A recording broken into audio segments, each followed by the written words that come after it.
a rolda de prensa, agora con a producción de partido, e despois damos de paso a Daniel. Vale. Bueno, creo que uno de los mejores partidos o más completos que hicimos en casa.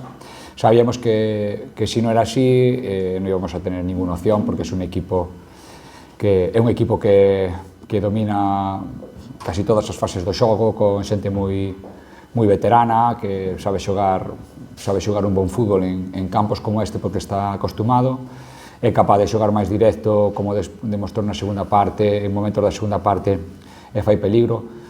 Por lo tanto, sabíamos que se non dábamos o nivel que dimos hoxe, que non teríamos opcións. A pena foi que, bueno, sempre nos ten que pasar algo negativo. Esta vez veo en forma de ese minuto aí raro, que eu creo que si, incluso que si ven a expulsión, pero non ven o penalti, gañamos o partido con menos, porque o equipo estuvo solidario, sacrificouse, traballou, penso que incluso tuvo momentos de bon xogo, de xogar en campo contrario, sobre todo na última parte da primeira parte. Un empate, eu creo que boas sensacións, que ahora mismo é do que se trata de aquí a final de temporada. Falabas de que sempre pasa algo, porque eu penso que ao contrario do partido do Langreo, que foi unha tolemia nas áreas, nesta, na área do Bergantiños, prácticamente non estaba a pasar nada relevante, pero de repente nun minuto ráchase todo, ca expulsión, sobre todo co penalti. Que pensa un adestrador cando pasan esas cousas, cando ten o partido controlado? Bueno, mira, eu quero mirar para atrás o 14 de maio e quedarme polo menos ca tranquilidade de habelo intentado todo.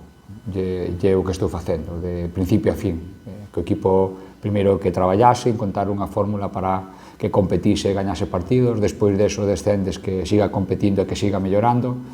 E eu un pouco, o meu consuelo personal, penso que o de moitos tamén, de xogadores incluso do club, é que estamos dando a cara en momentos en que outros equipos xa se caerían totalmente e perderían facilmente os partidos, ao mellor non no resultado final, pero sí nas sensacións.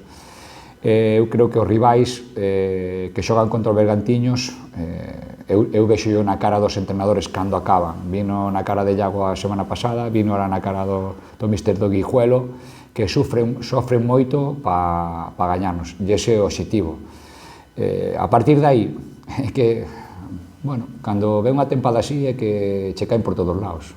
Cando non é un decisións arbitrais, que estuvemos moi complicadas, hoxe estuveron moi ben os árbitros, penso, pois son situacións como a dese minuto, cando non, pois a da semana pasada, é complicado.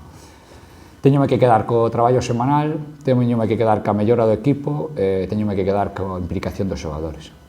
Falabas dos rivais, agora chega un rival moi especial para ti, un escenario moi especial para ti, pero supoño que tamén é unha situación moi difícil para ambos os clubs, non? Sí, ao final eu debo mover Bergantiños e quero ir ali a gañar, pero a competir polo menos, como estamos facendo ahora, que non vai cambiar a miña actitude, nin a nivel personal, nin a do equipo, e máis.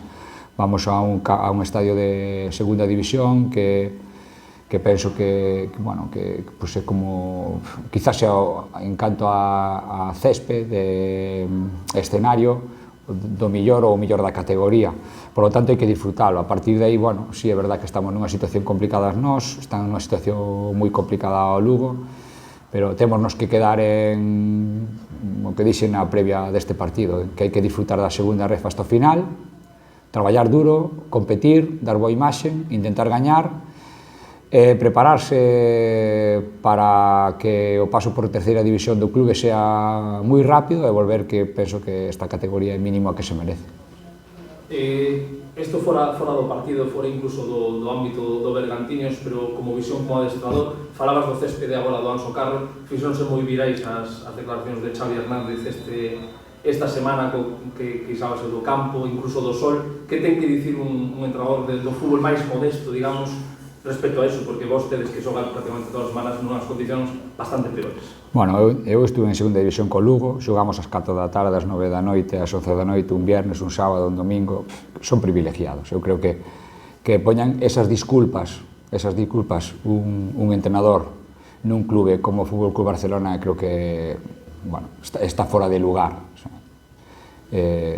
primeiros na Liga, con ventaxa, o que tese que baixar a cabeza, valorar e ver cales foron os teus erros, porque non fuches capaces de gañar, e se foi mellor que a ti o rival, pois aplaudirlle, pero non poñer disculpas. O césped, por favor, e a luz, pois, o mismo, é que non... Este sí que son campos complicados para xogar.